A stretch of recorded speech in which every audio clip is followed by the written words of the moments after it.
Hello and welcome to the week one edition of the JLML podcast. I'm your host, Cody. Guys, what a crazy first week of games. We are now into the season. I am joined tonight, as always, by Paul and Brackton. I want to go to you guys and see how you guys are feeling after your week one performance. Brackton, I'll go to you first, man. How's it feel, man? How are you feeling? I was on Voice with Hen Dog once this week, and he told me that I have not gotten a win in this league since August 2024, and that streak is officially broken, finally. So I'm feeling very good about myself and about my team. Just wish Cade Horton didn't die, otherwise it would have been a perfect week. So looking forward to getting into this with y'all. So. Yeah, for sure. Paul, how are we feeling, man? Yep, took the loss this week. Hens team's really good. I was definitely wrong about his team, or probably wrong about his team. I didn't Height run the league. I guess Brackton might be does too now. So it's just Seton Hall's league. We're all living in it. I got you. Okay, maybe. We'll see. We'll get into it. We'll get into it, guys. So first, guys, let's jump into. I'm going to kind of throw it around on different matchups. One, I think I want to talk about first is I believe it would be everybody's matchup of the week, not just because of opponents, but what the final score ended up being. But John Height and the Hartford Yard Goats survived against Jab Sea Dogs 950 to 888.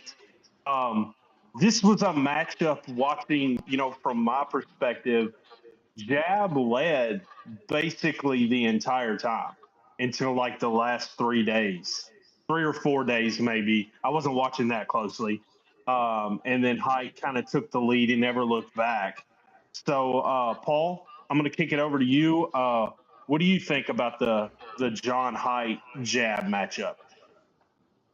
Yeah, I mean, going into the week, this was probably the matchup everyone had circled, and it lived up to the hype. Two really good teams, two likely playoff teams, I would say. Um, Jab earlier today posted that he's going to blow it up. I highly doubt he does that, knowing Jab. But I mean, it's two good teams, and they lived up to the billing. Good pitching, good hitting. Um, it's kind of surprising actually if you look at Height's team, under 350 points for pitching, which is interesting, I think, because that's kind of the weakness that we all kind of highlighted going into the season, highlighted as a reason maybe Height wouldn't be as good this year as he's been in the past, and that kind of held true. But he also has Shohei Ohtani, who dropped 97, only 97 though this week. But he did pitch. He did pitch one game this week. Yeah. Yeah, I mean, still a very good team, obviously, and he got the win. And then with Jab, like, yeah, you just look up and down that lineup; it's just full of stars. So to me, it's kind of surprising. 509 points, it's kind of surprising. Um, but I think that's going to be a common theme for this week's podcast is star players underperforming kind of what we think they can be and would be. I mean, not to jump to me, but I know that's what happened for me this week. Like, obviously, and we'll get to it, but it's not why I lost, but it plays a big reason. So yeah, I think both teams are good. We'll see how Jab rebounds. I don't even know who he plays next week, but yeah, it's a good win for Height. It's definitely a big win. One of those that if you're gonna be playoff team, not playoff team, contender, not contender, it's teams that win these kind of games that kind of separate themselves and lose these games. So Yeah, before I kick it to Brackton, want to piggyback off a little bit of what you said. I'm in this fantasy baseball group on Facebook. I have been for years. I hardly pay any attention to it, but I seen a post somebody made, and it said, "Hey guys, two things. It's April 4th. This post was made yesterday. It's April 4th. So just remember, it's the 4th day of April before we get too far into anything. And secondly, don't react to anything that happens in April. Baseball is historically weird in April. And I think that this matchup, albeit a good matchup between the two teams, I think it's safe to say that both teams came away feeling like they underperformed. You know what I mean? I'm sure John Haight's thrilled with the win, and he should be. He beat a really good team. But I do think there were some underperformance levels. I think Height finished as like 4th in scoring for the week, and the Sea Dogs were probably, I'm not looking at it right now, but probably not in the top half scoring. And so, and it's probably a theme I'm going to use a lot in this podcast, but just don't overreact to any of this, because a lot of really bad players play really well in April historically, and a lot of really good players play really bad. And I think that looking at the scoreboard, I see a lot of that. That being said, Jab has to be really frustrated because Height was beatable this week. 950, 949, I think it was. I think in the extended week. He was 950. It was an extended matchup. But I think Jab let him get away here. I got to be honest. I think Jab let him get away. And on the flip side, Jab should not be talking about blowing it up. He has the best roster in this league. That's unchanged by any, 10-day performances. It's the best roster in the league. And I think he just got caught by the early bug. And we'll see kind of what happens from here. Braxton, what were your thoughts on this matchup? Well, I thought it was interesting that both of these teams were under the halfway point for pitching. John Height was 8th and Jab was 10th, respectively, in pitching points. Yeah. So Yeah. we harped on it a lot in the previous podcasts that pitching wins games, and we're going to get to that when we talk about some other matchups here. But like you said, I think that John Haight's happy that he got the win here for sure. I know Ohtani didn't hit his first home run until like Thursday or Friday because he kept selling all my home run parlays every day. So the Dodgers woke up kind of earlier this weekend, so I know he got the points he was expecting to get from Ohtani there. But even in a down week from Ohtani, he still finds a way to win. So I had him. I don't remember where I had him in my projections. I think I had him in the top 5. I'm pretty sure I did, but him getting an early win against everybody's top 2 undisputed team in Jab here, that's a huge week for John Height, and an extended week too. So Jab's not a person you want to play in an extended week, obviously. And if I'm John Height, I'm pumped. I don't care if it's winning by a point. If we both scored 500, if he scores 501, it's a good week. If he can beat Jab in a double week, so good for him. Sure. Yeah. Sure, for sure. Let me ask you guys. So this is week 1 of 20. Height and Jab are in the same division. So they will play each other again. But do you guys think that this matchup will determine something for them at the end of the year? Like maybe seeding? No. What do you think, Braxton? I'm not quite sure. I think it's way too early to determine that, to be honest. I mean, I think that when we're looking at points scored for the week here, I think that Jab was kind of in the middle with 800. Actually, on the lower side, he was one of, let me see, 1, 2, 3, 4, 5, 6, 7. Yeah, he finished like 9th in scoring this week, Jab. Yeah. So if I'm looking at that right. So I don't know. I think that there's a lot to kind of let unfold here before we start making any assumptions about Jab in particular. But I'm looking at his team, and we were talking about it with superstars underperforming. I mean, 38 from Roman Anthony in a double week like this, It's below what he wants. 32 from Devers. That's not what he wants. Just there's a lot of people when I'm looking at it. Jack Flaherty and Sonny Gray, single digits in 2 starts. Like he's going to need a lot more out of those guys, obviously, if we really want to be talking to him or about him as an undisputed top 2 team here. So to answer your question about does this affect anything, I'd say it's too early to tell. But if these players keep playing like this, then not for Jab, I don't think. Okay, Paul, I want to ask you something. Okay, so Height won this matchup by 53? Am I doing that right? 63 points. I think 61 61. points. Yep. Okay. Mm-hmm.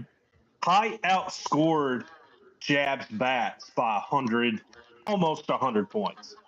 But pitching, and Jab would probably say he had a pretty not great pitching performance. Height actually was under. He trailed Height. Height trailed Jab by 30 points, 31 points pitching. Does Height have a pitching problem? 348 pitching points over 10, 11 days. Does he have a pitching problem? I don't think he doesn't have a pitching problem. I mean, I don't want to say that he does just because like there's still good names that he has, obviously led by Otani, but like I mean, Nate Eovaldi was money last year. 2 starts this week, -3 points. Not going to be. I don't think. I mean, it's a new season. I understand, but like, yeah, I don't think you're going to get -3 in 2 starts from a Nate Eovaldi. You know, I mean, and there's guys I like here too, but like also you can flip that around. Max Scherzer had 1 start, 31 points. Are we getting? Is that what we're getting out of Max Scherzer this year? Like, is he a 20-point starter? Probably not. So, I mean, I think you can flip it kind of however you want to flip it, especially, just depends on what you think about John Haidt and that pitching staff. Like, I'm sure he thinks, yeah, my pitching's fine, but as an outsider looking in, I mean, I can't say a whole lot about my own team, but like, yeah, I think that's valid to think that maybe he does have a pitching problem. Yeah. Yeah. Just interesting to kind of, we'll put that on record and we'll see where we go in the future podcast with John Haidt. You know what's wild about the pitching though with John Haidt? Go ahead. Everybody's crapping on Nick's pitching all week and on all offseason, right? Nick's Churros only finished with 26 fewer pitching points than John Haidt this week. 26. And we're talking about the Max Scherzers, right, getting 31 points in that start, but the Eovaldi's with the negatives and everything. But still, that result, yeah, you obviously can't be happy with. But again, it's a win, and I don't care that it's like that. But he should be maybe looking at that if he wants to kind of, continue beating these top teams. I don't think you can sustainably win with 10th best pitching and barely outscoring Nick's pitching. Not a knock on him, but I'm just saying, like, it's interesting to kind of look at it where Nick's SP3 is Davis Martin, right? Like, we can't be, I don't know, can't be doing that, I don't think. I got you. All right, we'll move on to another matchup. Let's see. Let's go to another, for me, surprisingly good matchup. A little bit of a rivalry formed here right before the season over Duke basketball. That's we get a little riled up around here sometimes. That's okay. Defend your narratives. But Smells Chihuahuas took down the Fighting Titas 948 to 924. Paul, I'll let you go ahead, man. What did you see about this matchup? Were you surprised that it was this competitive? And kind of what were your thoughts with this matchup? So for that question, no, I was not at all surprised. It was competitive. We all put Yeah. Tita at or near the bottom the preseason, but we all also said that Tita's going to be in every matchup. Like it's just how his team. That's how not even how his team is. It's how he is. Like he. I mean, and I traded with him 3 or 4 times this week. He gets deals done that, like in the moment, you might think, oh, fair, kind of good. I mean, but then those guys go out and perform. Like he got O'Neal Cruz from Bracton early on in Yeah, this matchup, bad luck. and O'Neal Cruz drops 45 in 5 at bats. So like, I mean, it's crazy. And Emerson Hancock, free agent pickup, wasn't on the roster on opening day.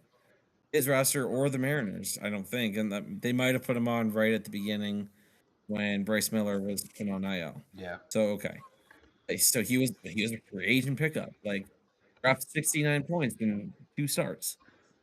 Like you can't account for that when you're making Mm-hmm. rankings or predictions or anything. Like but that is the magic of Tita. That is what he does. It's who he is. He's gonna fight, scratch, claw for every single point that he scores. But at the end of the day, I had Smell as a playoff team. I think his pitching is good enough to be there. I mean, it didn't show this week. 391's a little on the lower side. I think 400 was kind of the benchmark for pitching this week. But his bat showed up. A Yandy Diaz. All that dude does is hit. He only gets hits. That's all he does. 89 points. Um, so yeah, I the answer of the question is no. I'm not surprised it's close. I'm also not surprised Smell ended up winning because I do think roster talent was better, and I do think the better roster won. But it's week in, week out with Tita. Like I'm fortunate I don't have to play him until week 19. So who knows what either of our rosters will be like by then? But I'm glad I only have to play him once, and B it's not until the end of the season. But I mean, it's the end of the season when teams are fighting for playoffs. Hopefully, I'm one of those teams. But I mean, yeah, I'm glad that Tita's not on the schedule until very late because this is exactly what Tita does, week in, week out. Yeah, and I got to chime in on this because first of all, Smell, major congrats for Smell, 948 points. Smell had a really good week, and I think he kind of showed that like he's here, like he's going to compete. He's here for a playoff spot. It is miraculous. It is miraculous that Tita scored 924 points with that team. I don't know another word to say to describe. He used 12 more bats than Smell and 8 more pitchers. So he used 20 more pitchers or 20 more players over the course of this matchup. Again, he throws everything he can get his hands on at you and lost the matchup by 24 points. Just insane that he was in it. I do want to touch on one thing about Smells relievers. Edwin Diaz, 44 points. Dennis Santana, I think that's Dennis Santana. Yeah, Dennis Santana, 45 points. And then Devin Williams, 35 points.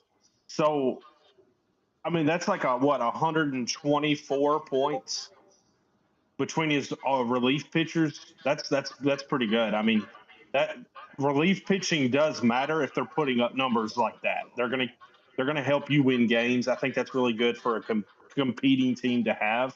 But yeah, huge congrats to Smell. I think he showed he belongs and he's here to win. And then, like Paul said about Tita, man, it is just insane that he does this week in and week out because I think on paper we would all agree it's the worst roster in the league. but then he gets his hands on 20 more players than you somehow in a matchup, and it's neck and neck on Sunday Night Baseball.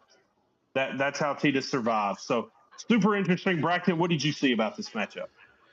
No, I love it. And to build off your point about Tita throwing everything he can at you, I think he's found a way here, an interesting way, to expand his waiver outreach. He's texted me multiple times throughout the week asking if I would pick up somebody and immediately flip him for a worse. Yeah, the answer's gonna be yes. I don't use 10 waiver claims a week. I maybe use 5 or 6. So if I have those extra claims laying around, he says, go pick up Mike Yastrzemski, I'll give you a worse. Yeah, I'm doing it. And that's creative, and nobody would do that for a spot start. A lot of people here wouldn't be willing to kind of part with a minor league asset for one game of somebody, but that's how much Tito wants to win.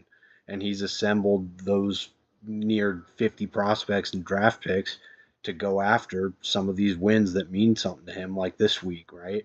And they've been going back and forth in main chat. We're all friendly and competitive here, but I know he wanted this one, and I was rooting for him to pull it off because I face Smell next week, and I really want to beat him. And having Smell go 0-2 would be pretty funny to me, but um, it is what it is. I thought that Smell's bats, we've all been praising Smell's bats for a while. He finished top 5 in scoring, a couple points behind me. That might have changed since I took the screenshot, but if it did, then he finished 4th. So that was the big strength that everybody was talking about with his team. But I was looking at it. Um, let me pull it up real quick. I'm sorry.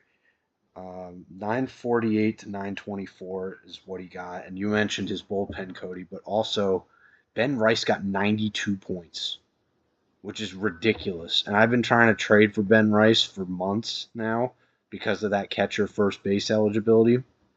He got the production out of Ben Rice that people were expecting Emmerich to get out of Cal Raleigh, right? The whole catcher positional advantage thing doesn't mean a lot to some people, but when we're talking about 124, I think you said, from his bullpen and almost 100 from his catcher, that's going to be pretty hard to beat if that can be anywhere near consistent. It's the two biggest positional advantages to me, and Smell's got it. So I'm not looking forward to playing him next week because of that. We'll see if that carries over at all, but the fact that he has those abilities on his roster and a couple of underachievers, like I know Adley Rutschman didn't have a great week.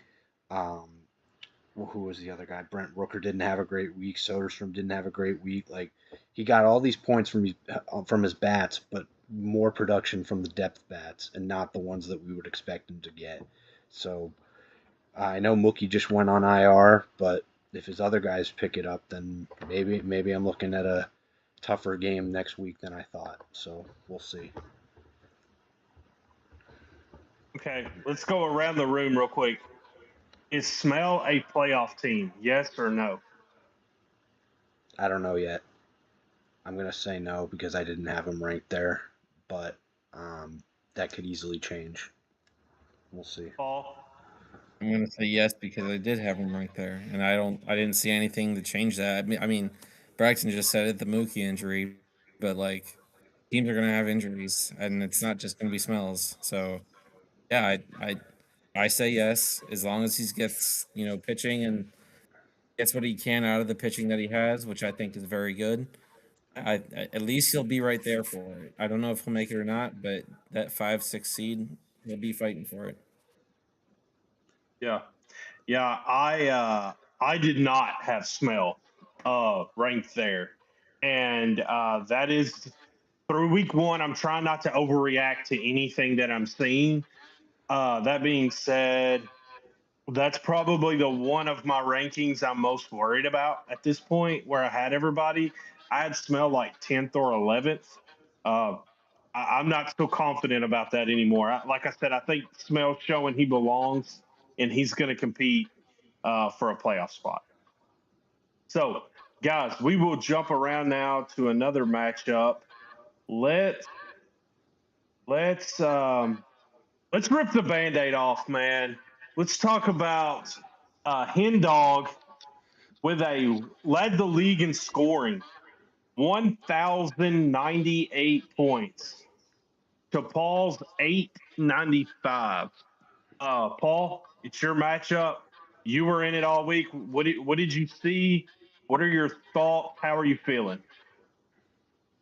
I mean, even with the Skeens blow up on opening day, even with, Jose Alvarado went negative, Verlander went negative, guys that aren't even on my roster anymore. But like all that negativity, and I think it was Monday or Tuesday, I was within like 2 points of Hen. So I mean, even I started real bad, but even still, I was close. But yeah, I mean, Hen's got a good roster. Like you said, he was the top scoring team this week. There was nothing I can do about that. It's not like I was the second highest scoring team though, so like I know that it's got to change a little bit for me. But like Austin Riley, 23 points. I mean, what am I supposed to do about that? You know, McLean 34, Alonzo 34, um, Witt 44. Like at a certain point, you throw your hands up. You know, like what are you supposed to do? Um, Mm-hmm. I mean, Skeens had 6, 2 starts, 6 points. Yeah, I mean, if Skeens is washed, then I'm screwed. If Witt is washed, I'm screwed. But the funny thing about baseball is we're one matchup in. We're 10 days in. We're not even 5% through the season. Like, and I'll say the same for anybody, one of them on this call, but their teams too. Like, if you're good, bad, it'll play itself out over the next 19 weeks. You know, if I stink, then I stink, and I'll go down with the Bobby Witt and Paul Skeen ship. But I have a feeling they'll turn it around. Will it be good enough? And we'll tell. But yeah, that's it. It's baseball. Shit happens. But I'll let you guys talk about it. Yeah, Braxton, what did you see with this matchup? Well, I have to give some concessions early. Um, I've seen enough of Jordan Alvarez to know that that guy's not washed. I was wrong. We went on the pod last week and we were talking about, Hen's bats, and we all kind of unanimously, us three, said we didn't think he was going to get anything out of Jordan Alvarez, and 118 points this week is ridiculous from any one person, let alone someone we all thought was not going to do that. So good on Hen, but I will point out that Geraldo Perdomo got 35 points, so that's nothing to be like over the moon about. So we can kind of give one and get one there, but yeah, I was in a battle with Hen for the top scoring seed this week. I might have gotten it um, had Kate Horton not gotten hurt, or some other stuff happened, like Pete Fairbanks decided to have a kid today and needed to start today's game, so I didn't take him out. That kind of sucks, but um, you know, I'm happy to pick up a win against Paul on our bet. So I was 1-0 to 0-1. We'll keep going on that. Something to monitor every week. But yeah, props to Hen. He's not going anywhere. I had him, I think, third, and yeah, he's exceeded expectations so far. So good for him. This was a big week. So Yeah, I'll yeah. also say So real super. quick, Oh, go ahead, Paul. Go ahead, Paul. Liam Hicks, 57 points, William Contreras, 62 points. I mean, not to use profanity here, but what the fuck? Like, I mean, like you can't Yeah, do shit about. I mean, Contreras a consensus top 3 at least, I'd say catcher, and Liam Hicks, who's been on and off waivers. You gotta throw your hands up at some point. I mean, props to Hen. And I talked more about my team when I talked. Props to Hen. I put him at 8 this year in rankings or whatever it was. I'm sure he knows. But yeah, you know what? Sometimes you're right, sometimes you're wrong. I think Hen's got a good team. I'll stand by what I said about Geraldo Perdomo. I don't think he's the 1,000-point bat that Hen thinks. But obviously, I was wrong once, and I can be wrong again. So, yeah, because I was just looking at that. I was looking like player to player, and I'm just like, how the fuck does William Contreras only outscore Liam Hicks by 5 points? And by the way, that's only 5 points that Hen played Hicks for. I played Contreras every day, and I know that he was between catchers again, adding and dropping guys because he doesn't really have a catcher. But I guess maybe he does now with Liam Hicks. So there you go, Liam Hicks, star catcher. Well, also he finished first in bat scoring and third in pitching points, so he's kind of more Yeah, balanced than he's we got a give good him line. credit for. So I'm I not guess just saying wanted to point that I'm out. not saying he won this matchup because of Liam Hicks. I'm just saying, as a general comparison, like it's like baseball. The first 10 days has been nuts because we're talking about point production wise. William Contreras and Liam Hicks in the same conversation. Oh, I know That's all Joey I'm saying. Weimer's a 15-point bat, man. I know it's funny, but he found a stream. He So picked him up and started him. Good for him. Yeah, so let me dive in. Let me dive in on this a little bit. I'm going to start with Paul's team first. 895. I know you're disappointed. I know you forget his team. Forget what your opponent put up because this is fantasy baseball. We can't control that, right? If him scores 500 or he scores 1,000, you can't. You scored 895. You're disappointed in that. I think your team is the perfect example of me of not reacting to you and Jab both. Don't react to anything right now. I think that's the worst thing that you could do. As you pointed out, Pete Alonso, Austin Riley, Paul Skeens, even Bobby Witt wasn't really anything special. 44 points across 33 at bats. These are guys that are going to win matchups, and you just happen to get nothing out of all of them in the same 10-day time frame. That's kind of bizarre. If you would have asked me 10 days ago if that was possible, that all four of those guys could suck at the same time, I would be like, yeah, no, that genuinely can't happen at the same time. Well, it did. So for you, it's a loss. You're 0-1. I would not panic by any stretch of the imagination. I'm not sure who you play in week 2. We'll see. We'll get to week 2 projections, but I think you should stand pat. When I look over at Hien's team, first he gets his flowers. He led the league in scoring. I don't care if it's April the 1st or the end of the season. You lead the league in scoring. That's a big deal. You guys are talking about it. I'm going to talk about it. That's a big deal. However, one thing I'm really surprised about, his bat scored 639. And I think Brackett mentioned that was number 1 in the league. That to be honest, as much as I've hated on his team, that actually doesn't surprise me that his bats finished first. Where I'm surprised is the pitching. And I don't want to say that I was wrong about his team yet, because again, it's April the 5th. There's a whole lot of baseball to be played. But for Hens pitching 459, third in the league, it's very shocking to me. And we'll see where it goes from here. I have my opinions of where I think it goes from here. I think the bats are going to carry. I think the arms are going to lack.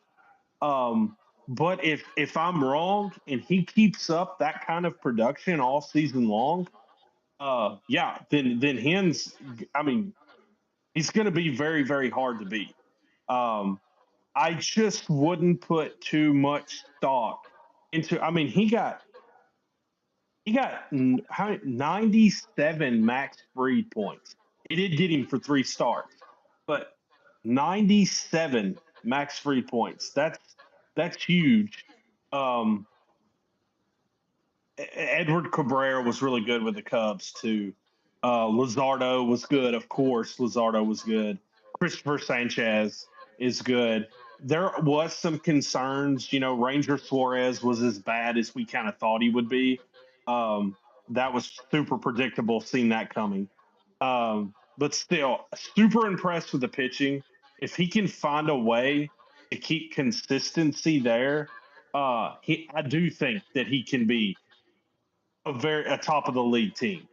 That is where my doubts have always been on the pitching side of things with him. So he gets his flowers, man. Great matchup for him. For Paul, I just would not react to anything that occurred over the 10 days. I wouldn't care. I mean, if you look at it, you outscored Jab. You underscored me in height by like 40, 45, 50 points. I mean, you were right there with some top teams in the league. Over 10 days, I outscored you by 4 points a day. I mean, you know what I'm saying? Like, I just wouldn't overreact to anything right now, and we'll see where we go from here. That's my opinion on it. Can I add something to that real quick? Sure. When we were talking about Hen's team in the preseason rankings, and I told y'all that he had 8 pitchers that I really liked, I'm looking at it, and I know you said he got 97 points from Fried in a 3-start week, a rare 3-start week, but I think it's fair to say that, I mean, I'm a bigger Jacob Lopez fan than most. I'm a bigger Ranger Suarez fan than most. I think even with Joe Ryan, he only got 20 points from 2 Joe Ryan starts. Like, I think it isn't out of the possibility that the arms kind of underachieve when you look at it as a complete picture. Like, obviously, he's not going to get 3 starts from Max Fried every week, but when he does, or when he gets multiple starts, I think when it averages out, that's a 30-point Fried start, and I think that's about where he's going to be this year, either high 20s, low 30s. He's a bona fide ace on, in my opinion, one of the best teams in the American League. So I don't know. I think when we've talked about John Haight's pitching staff earlier, where it's like the top guys are that he had this week, like Scherzer and them, they're not going to be as what we think, and then of all these that go negative are going to balance. I think it's kind of the same thing here with Hen, maybe, where those negative pitchers aren't going to go negative again in this way. So even if those guys kind of underperform, he still is the 3rd highest pitching in the league. I think that's impressive.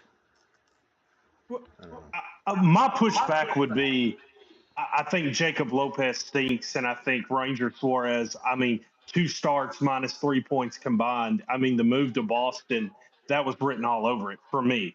So, and then I also see things like he got a 34-point start out of Bryce Elder. Is that really going to continue? I doubt it very seriously. I mean, I guess it just depends on the way your glasses are when you're looking at this thing, man. If you got the rose-colored glasses on, you could say, "Hey, there's some bad performances. This could get better." But I guess for me, I'm just trying to be a realist, and I'm trying to say, I don't think Edward Cabrera is a 30-point per game starter. I don't think Max Fried is quite a 30-point per game starter, maybe a 24, 25-point per game starter. I think Luzardo, not Luzardo, sorry. I think Lopez stinks. I think Ranger Suarez stinks. I think Christopher Sanchez is going to do his thing. And I don't know. It feels real to me. I don't know.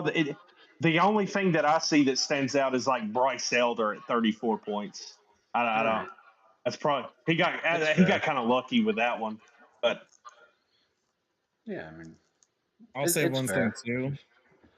Go ahead, Paul. I mean, you can, again, it's the same thing what Cody just said with glasses and whatnot. 459 pitching points. He had 0 saves. 0.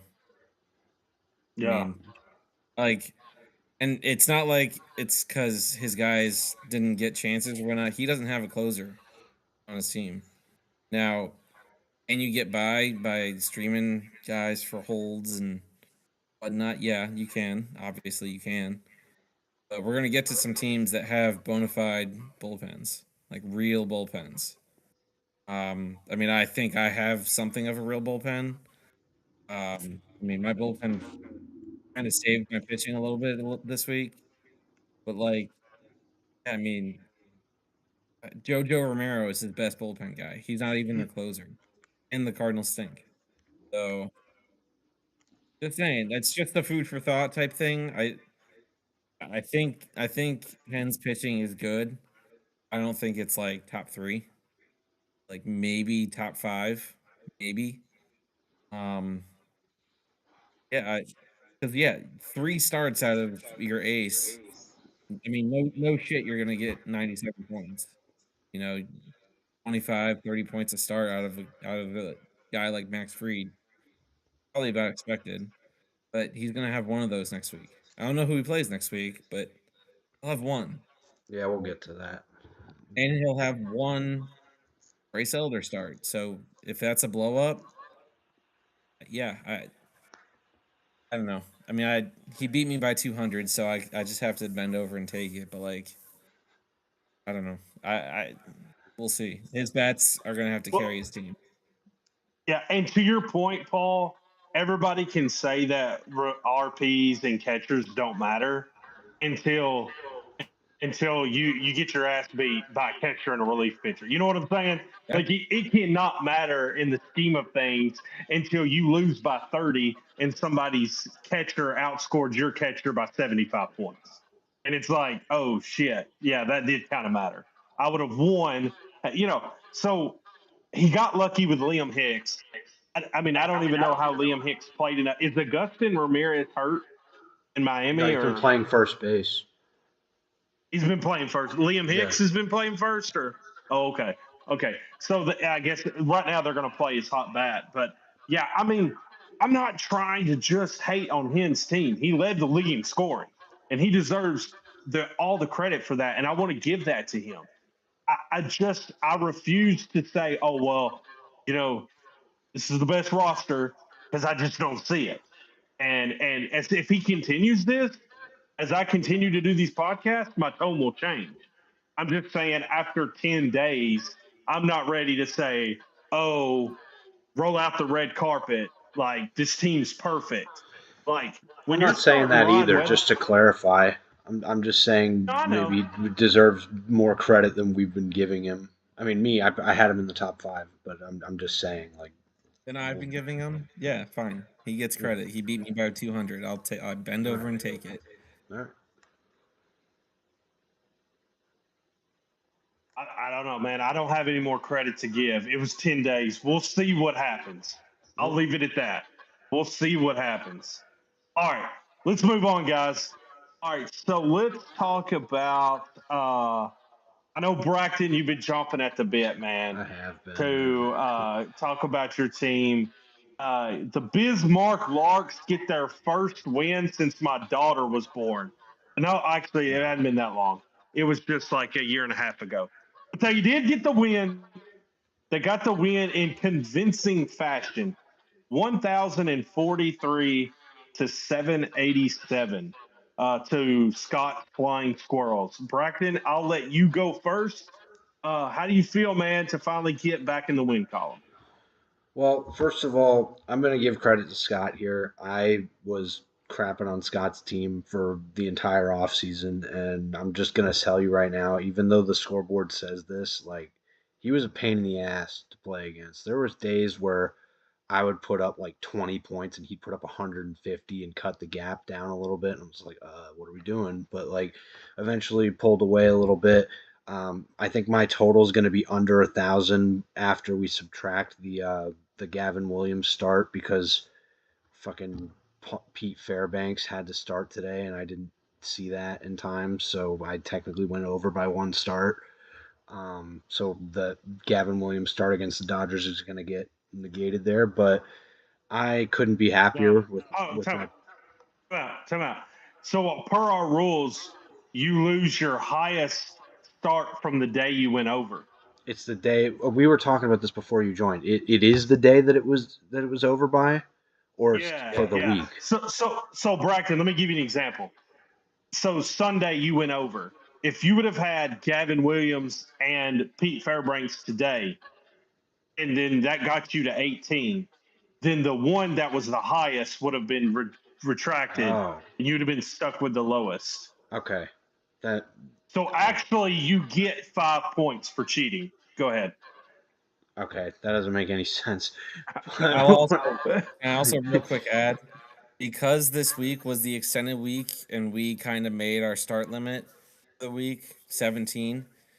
Fantrax doesn't know that, just we know that. But in a typical week, like starting next week, once you hit 12, like if you hit 12 on Saturday, it cuts you off. It won't let you start anybody on Sunday.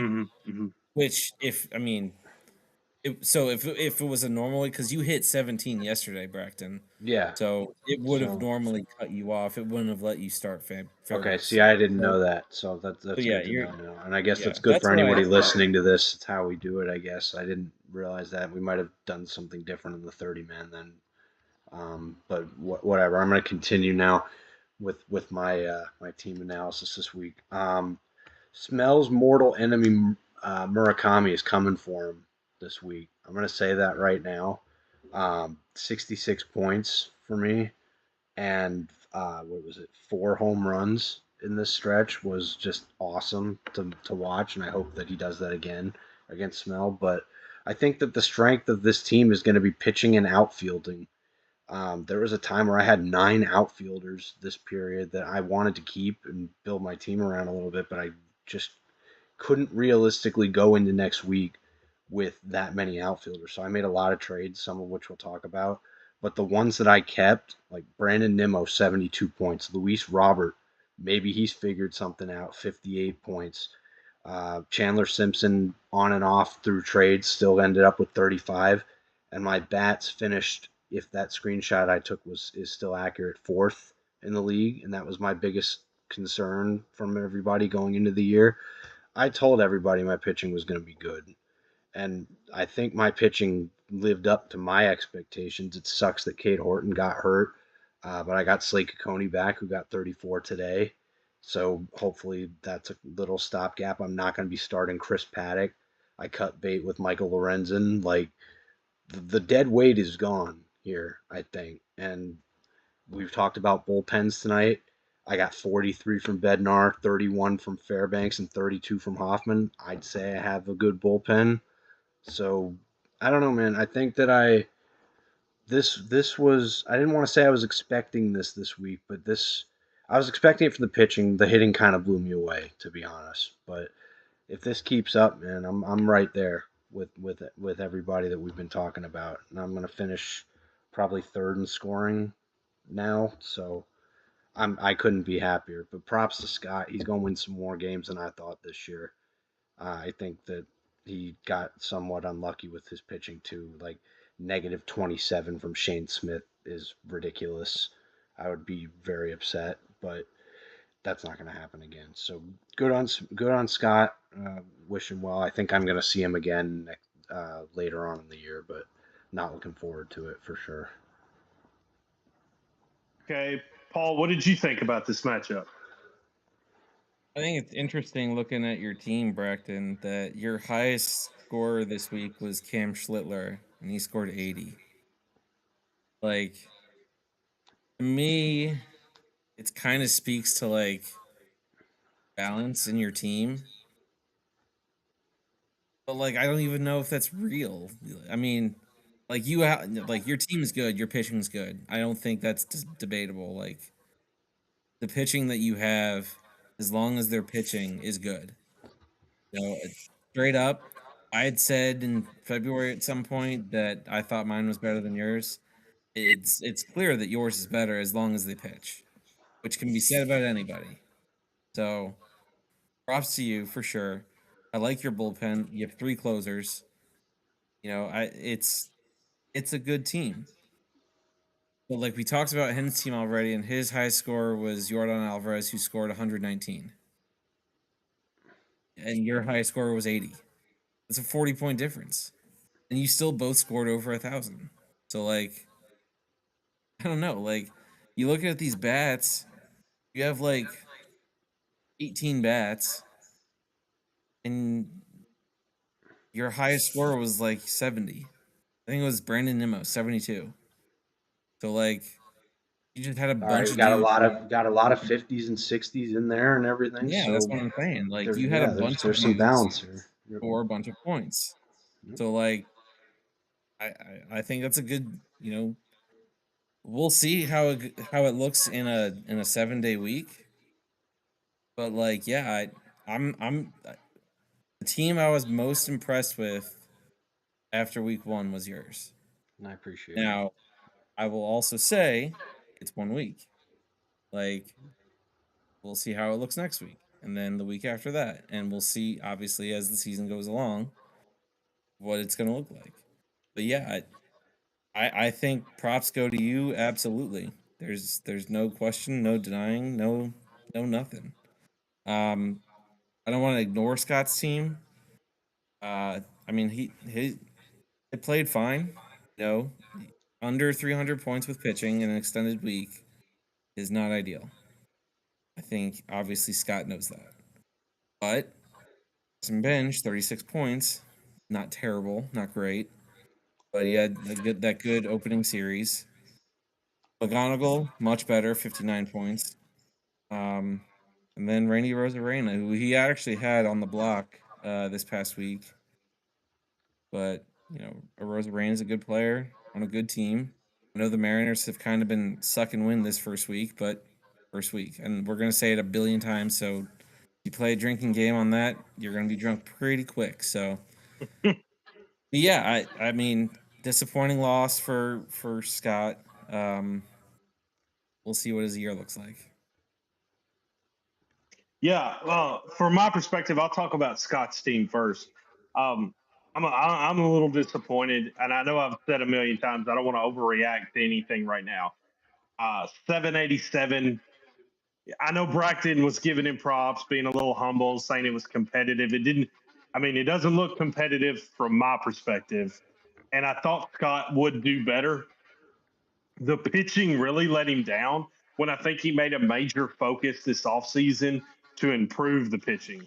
And so to see it kind of let him down in the way that it did is kind of like, that's not great. I do want to give Scott credit for the bat. 515 from his offense. That'll play. That'll really, really play. Brockton, do you have where Scott ranked in hitter points? Yeah, I can pull it up. Hold on. I had the screenshot. Pull it up real quick. I'm curious what the number is. In hitting points, it was hitting points. 9. Oh, 9, really? but it was close. He could have been. And where were you? He was only, if I'm doing the math right, he was only 11 behind Paul. Okay, so let me ask you, Braxton. Where was I? Fourth. But again, it wasn't. It was like 50 points between me and him. Yeah, from 4th to 9th, it was like a 50-point difference. Yeah, that's crazy. But anyways, I do want to give him credit. I mean, that's a pretty good performance, even if he finished 9th overall. But the pitching really let me down. So I got to see more from the pitching from Scott. I wanted to believe in kind of what he did this offseason. I really did. I do think Scott's a terrific owner. And again, major props for the offense, but man, the pitching let me down in a big way. On to Braxton's team, man. I know he's been waiting to kind of hear my thoughts on what he did. And first off, I have been kind of propping you up all offseason, I think. And I want to give you credit and say that it is really cool that you made a major focus this offseason to build your pitching and to see it pay off so quickly. That's great. And the pitching is for real.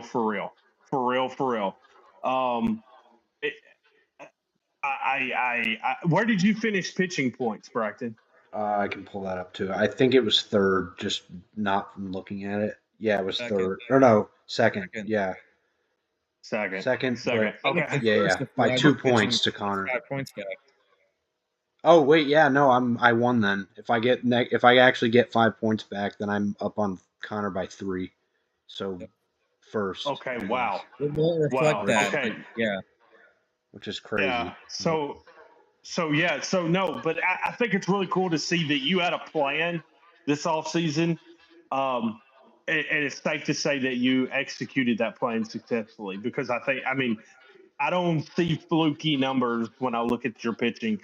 Maybe the Cade Savali numbers are a little weird. 32 points. I'm not sure you're going to get that most weeks.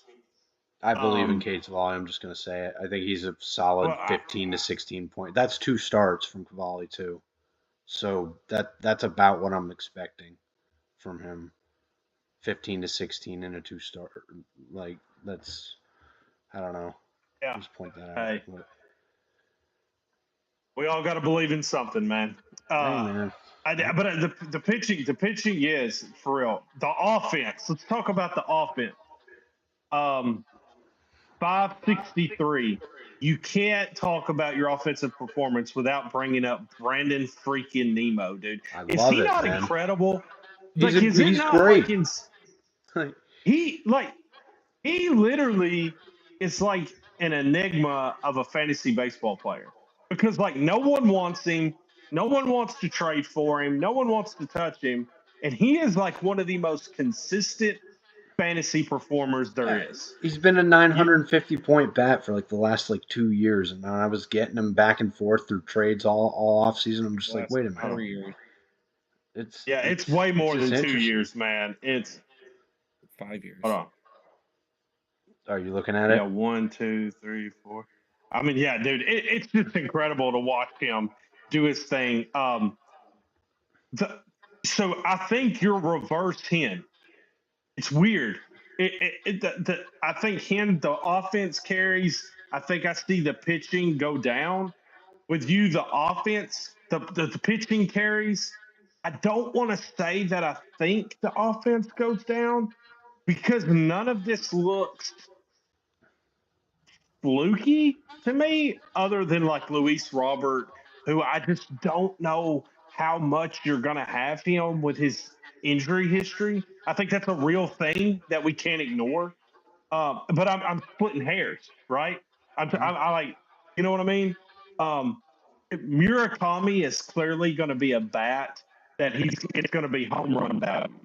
So if he's not hitting home runs, he's not going to be giving you points. Too many strikeouts. He doesn't make enough contact. But if he hits 4 home runs a week, who cares? Who cares about the strikeouts? So that is Otto Lopez going to score 66 points for you? I don't know. I'm not going to say I he's just not. need him I need him to be a stopgap until Jackson Holiday comes back, and he did that Jackson perfectly Holiday gets this back. week. So that's what we needed. You took a shot on Zeke Tovar, who I've been down on, as you guys know. 45 points and 37 ABs, not special, but that'll play. You can survive with 45 points there. Paul made mention it's going to be interesting to see your team over 7 days.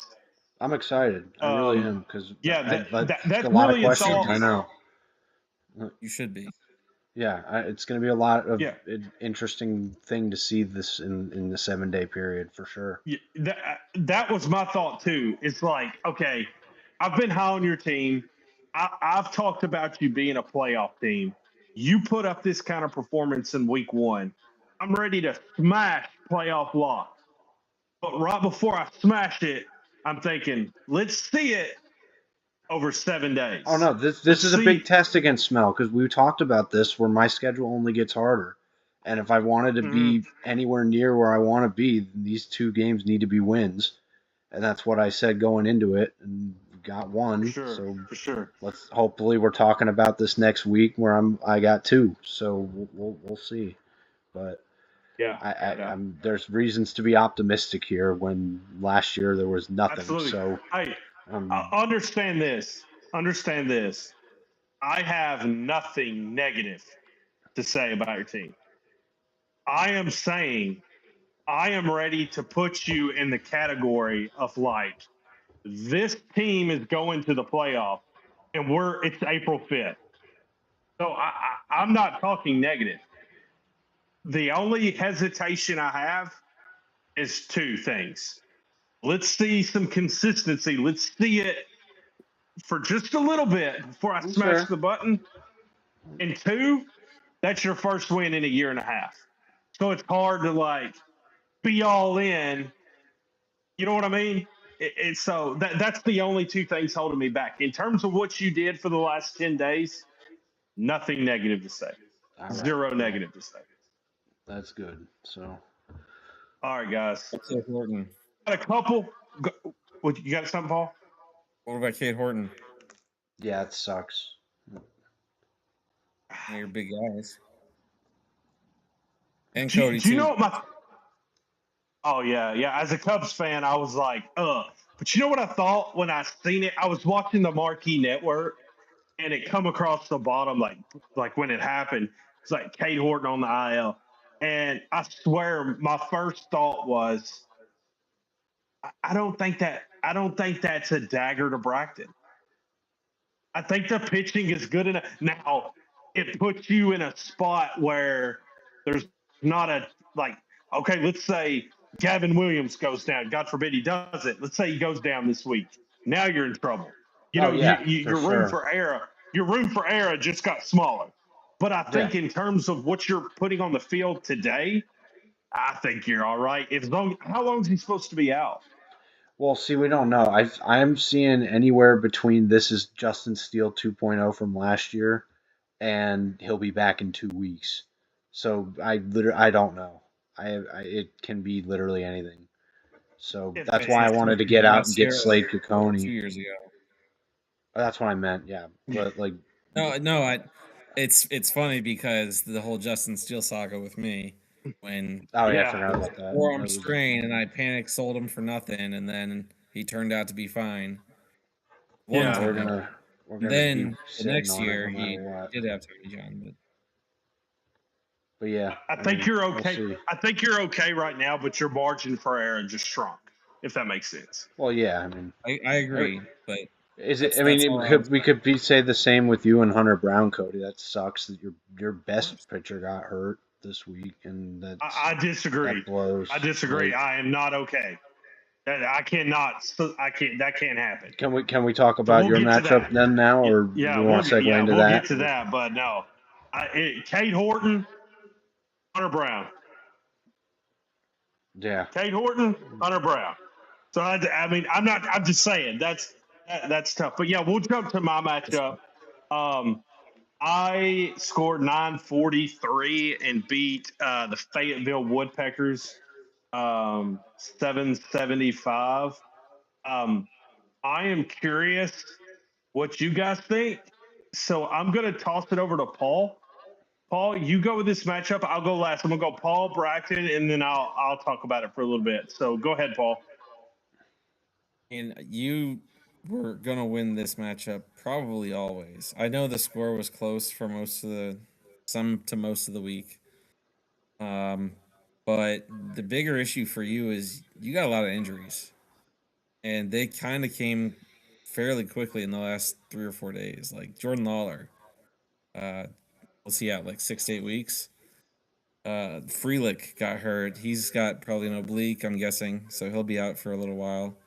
Jackson Churio hits the IL opening day.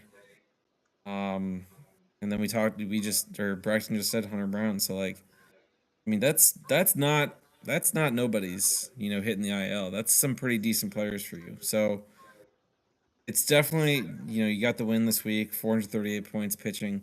Like, yeah, I feel like that's a given almost with your team and how your roster's built. But like, now for me, the question is, okay, now what? What's next? Like we said about Braxton's team just now, what's it look like for you in a 7-day week without, some very good players? I mean, maybe besides Hunter Brown, none of those guys are stars. But like, I mean, Sal Frelick is a 40-point a week kind of player. Like, it's hard to miss. It's hard to just set your lineups and go, oh, I don't have a problem. He's fine. I got to supplant him with Parker Meadows now. Like, big difference. So we'll see how that looks. I'm still the most confident in your team. Shout out Drake Baldwin, 96 points. Like, Yeah, I mean, and then for Emmerich, first week in the league, he did very well. I thought with his bats, 473 is pretty good. But man, the pitching kind of if you look, Griffin Jack's negative 24. I mean, that's kind of crazy. Zach Littell, Chris Bassett absolutely pooped his pants today. Negative 25 points over 2 starts. Like, woof. You know, he's at 800 points if Chris Bassett just doesn't exist. You know, so like I think Emmerich still has the makings of a good team.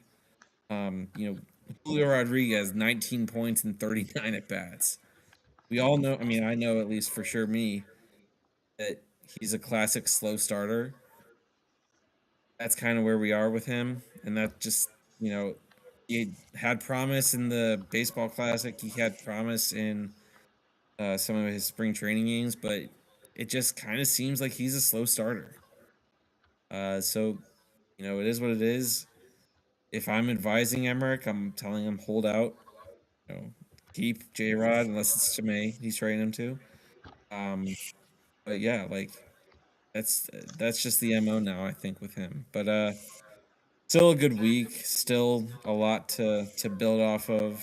Turn those negatives into zeros or positives, and I think he scores in the top half, week in and week out. So, yeah, it's I, the injury bug. I think Cody is something that will I'm sure you'll address, but it's something that needs to be discussed. Yeah, Braxton, what did you see? Well, Emmerich was 13th in hitting points and 13th in pitching points. That's not going to cut it. He knows it's not going to cut it. He's looking for pitching. He sent me a PM today about it. Like, he knows what he's got to do. He's disappointed. I'm sure a lot of people that ranked him highly are disappointed. We were following it throughout the week. I'd say it was pretty close until like probably the weekend. Like Saturday was really the day that the wheels kind of fell off. If I was following it right, because I've been trying to follow kind of everything for the. I mean, now that we've taken steps to kind of be on the podcast every week and everything, I'm trying to follow it more. But you know, he knows what the problem is. These pitchers need work. He's got pitching injuries like Jack, and some of these guys are going to come back sooner rather than later. But I mean, I don't think all of the Seattle Mariners suck again next week. Like I watched some of their games because they were playing the Yankees. It was tough to watch. Josh Naylor, awful. Julio Rodriguez, awful. Cal Raleigh, awful. Like he's based his team around what I think is one of the best offenses in the whole of Major League Baseball, and he's got three main contributors of that. And we were talking about it earlier this week with me and the Miami Marlins, right? I've since sold off a couple of them, but Paul, you were telling me like if the Marlins bats suck, like I'm just screwed for that day if I keep stacking Marlins. And he stacked Mariners every day and they were awful. So yeah, that's gonna lead to not a lot of points in the hitting department. But I think this is a good win for Cody. I mean, as far as, early offseason narratives go, Cody, I remember you tried like hell to get Drake Baldwin for weeks in the offseason, PMing me trying to make stuff work. Like possible 3-team deal. It got done. He looks great. Um, Other stars like Caminero and Gunnar did their job of 50 plus. Like we said, with injuries, who knows what happens during the 7-day week, just like me. But it's good to get a win for you this early by this much against a team who, at least I think, will be pretty good. I agree with Paul. Don't sell off Emmerich if you're listening to this. Just keep at it. Use some of those elite prospects to get some arms, and we'll be all right here. But props to you, Cody. This is a good win for you. I've always had you at the upper echelon of the league, and you needed this one. You got it. So. Yeah, so a couple things I want to talk about real quick, and I know nobody listens to this, to talk about my team or listen about my team, but I do just want to talk for a second. Real quick, it wasn't that close. On Tuesday, I scored 141 and Emmerich scored 15. And that kind of blew it open, and I never looked back after that. But before Tuesday, he was close. Um, about Emmerich's team, yeah, I think he underperformed for sure. I think this team is better. As Braxton mentioned, the Mariners, Cal Raleigh, Josh Naylor, Julio Rodriguez, all three suck. All three are going to have big years. That's going to be a big impact for him when those guys play well versus kind of what he got this week. I wouldn't do anything drastic for Emmerich other than add. I think he could add some pitching. Offense, I don't think he really needs to add. I think he just needs, like we talked about, good players struggle in April, and Emmerich kind of got hit with that pretty hard this week. So yeah, add some pitching and stick with your bats, and he's going to be fine. For my team, man, it was a painful week, and it wasn't just the injuries; it was the slow starts. Nick Kurtz was terrible. Um, uh, Gunnar Henderson and Junior Caminero didn't do anything until like the end of the week. They finally got enough to get them up over 50 points. I appreciate the effort. Luke Keyshaw was kind of terrible for me. It was a really slow grind offensively for my team.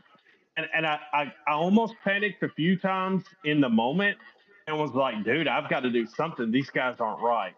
But then I kind of just have to believe in the talent, almost like I told Paul with his offense.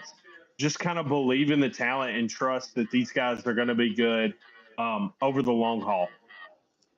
From my pitching, I cannot under or overstate how devastating it is to lose Hunter Brown for how long? Yeah, it's going to be a while. It's a shoulder.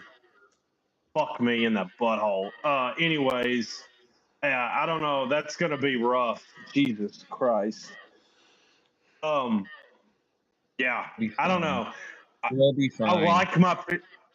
I like my pitchers. Um, I feel like if I put my rose-colored glasses on that we've talked about a little bit in this podcast, I think from top to bottom, my team severely underperformed, and that's going to correct itself as we move forward. However, I have to address the fact that the injury bug is real with my team. I don't really know how to correct it. I'm not trying to say I'm going through what Jack's going through, but Ye Savage, Strider, I want to add him here because he did go down for me right before opening day. I have traded him now, but that was a blow. Hunter Brown, Jackson Churio, Jordan Lawler, Sal Frelick. That's week one losses. That's tough. And so, can I trade my way out of that? I don't feel the need to right now. I kind of like where my guys are, where my team is, who replaces them. But we'll see, man. I think my team's going to get better. I'm sure people like Ken probably don't think it's going to get better, but I tend to see some upside here. And as the season moves on, good players are going to play better. We'll see what happens. All right, guys. We'll move on. We've got two more matchups to talk about. Let's talk about, man, Connor's Amarillo Sod Poodle. 1,094 to Chad's 941. So it was a 100-point loss for Chad, who had a really good week. Braxton, I'll let you go first. What did you see with this matchup? Connor surprised me a lot. I was low on Chad's team going into this week, and I think I was kind of lower on Connor than maybe I should have been. We've talked about kind of our biggest surprises of the week and maybe somebody that we're worried about with potential upsets in the projected standings that we did. Connor's mine for me. I think that I severely underrated this team. I mean, I'm looking at it. 86 from Altuve, he's still going. Jazz Chisholm didn't have a great week and still almost got him 40. Corbin Carroll got 84, like 612 hitting points. I believe that was the best. I don't have the screenshots up, but it's got to be up there. He finished second in scoring this week total, and just looking at this pitching, man, it's better than I thought. He got 53 from Taj Bradley. He got a complete game shutout from Sandy. Like, that's obviously not going to happen every week, but even without that, he was still in the upper echelon of pitching stats, and he's got a decent bullpen too. So, look, man, I was wrong. I'm going to give Connor some credit, and you know, Chad, I still don't really know how to evaluate this team, to be honest. I know y'all have always been higher on him than me, but I mean, I just don't know with him. I don't know. He's got great pitching, obviously, with Rogers and Yamamoto, and Cole Reagans didn't have that great of a two-start week for him, but Jack Leiter had 62. So we've always been saying Jack Leiter's been his wild card. Depending on what he can get out of him, will be kind of the way that his team takes shape. But I mean, good for Connor, man. I don't have much else to say on this other than I was wrong about Connor, and we'll see. If anything, I'm ready to kind of put him in that 6-7 seed spot, even maybe 5. So I'm ready to overreact on the sod poodles here after seeing this. So And Paul, what did you think? Yeah, Corbin Carroll's a dog. 83 or 84 points. Yeah, pretty good. But pitching wise, I think with Connor, if Sandy's back to Sandy, like that's a problem for everybody else. Like, I mean, and I'm not saying he is or isn't. I know that a lot of that is he had a complete game shutout in one of his 2 starts, so that's why he got over 100. But like, if he has ace Sandy Alcantara and he has Jose Soriano, who had 72 in 2 starts, like, I mean, I don't know for sure if Soriano is going to be like that ace type of player, but if he is, combine that with DeGrom and combine that with Webb, like that's a pitching staff right there. And like you said, like his bats are good, obviously 612. Real quick, that was second in batting points this week, not first. Hen was first. Shout out Hen. Don't say a fucking word about me, Hen. Like I got your back, buddy. Um, but yeah, it's a lot of points for a good team. Connors, he made the playoffs last year. Everybody kind of forgets that, but yeah, I mean, he's a good team. There's zero doubt about that. As for Chad, Chad, I don't think he had a disappointing week. 941 points. That's a lot of points. But like, there's definitely room where you can't have a negative 11 from Justin May to win. You can obviously, but Walker Bueller wasn't very good today. I know what are we going to get out of Walker Bueller this year? Um, but then the big 3 that he got for me, Yamamoto, Reagans, and Mason Miller. Mason Miller, as a relief pitcher, had 69 points this week. Like, he is RP1. That will make a difference. 69 points from a closer has a ton of points. But yeah, like, I don't think Chad necessarily has anything to hang his head on. I think he did pretty well. But Connor, man, like, if that pitching's legit, if it's for real, like, that's an easy playoff team, I think. So, yeah, we'll see. Yeah, for me, I've got to say I don't have a lot to say. You guys hit a lot of points, but I want to make sure Connor gets as much flowers as possible here, man. Hell of a week from Connor.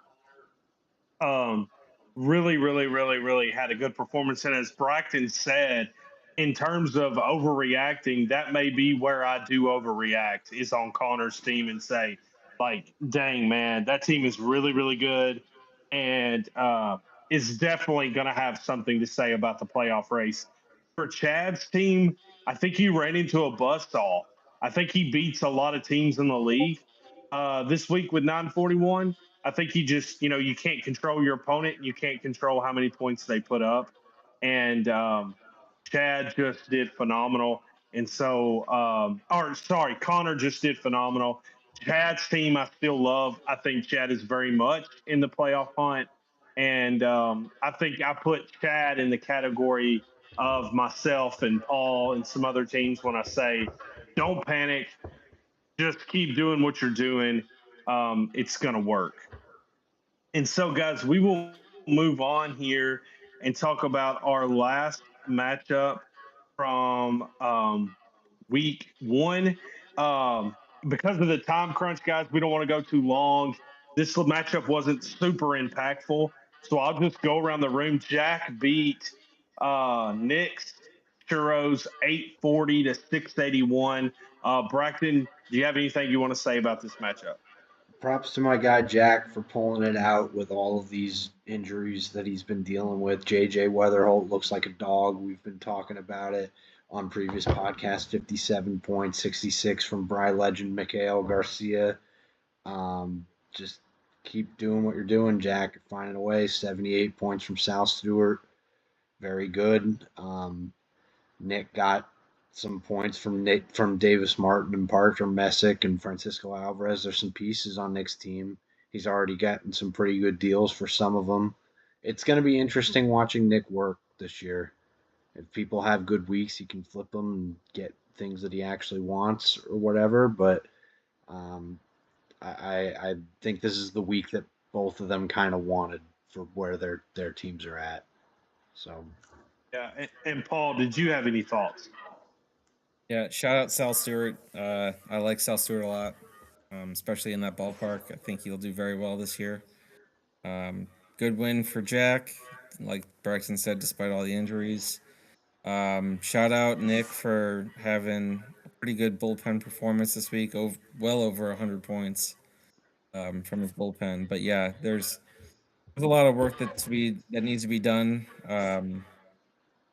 He's got some good young pieces. Nick does, but it's not translating really into points scored. So 681 is pretty low for the extended period. But I mean, I think Nick is well aware of his situation, so there's really not much else to say there.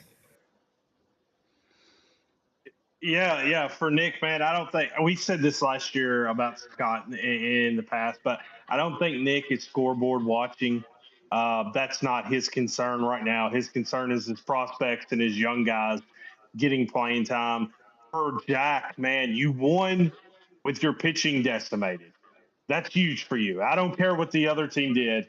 I don't care about that. You got a W when your pitching is trashed by injury. So good for Jack. Sal Stewart's a dog. Jack knows he is. I do want to touch on one thing for Nick is Parker Messick with a 55 point across 2 starts. Parker Messick in Cleveland. That could be a guy that really has a high ceiling for him. That's going to be interesting to watch. But yeah, good win, Jack. Tough luck for him with injuries. We'll see if he can keep it up in the future. So that's all of our matchups for week 1, guys. Let's jump in real quick. Let's just glance over week 2. None of us are Nostradamus. We don't know what's going to happen. But let's just look at the matchups, and we'll real quick get some predictions in, and then we will move on to talk about trades and close out the podcast.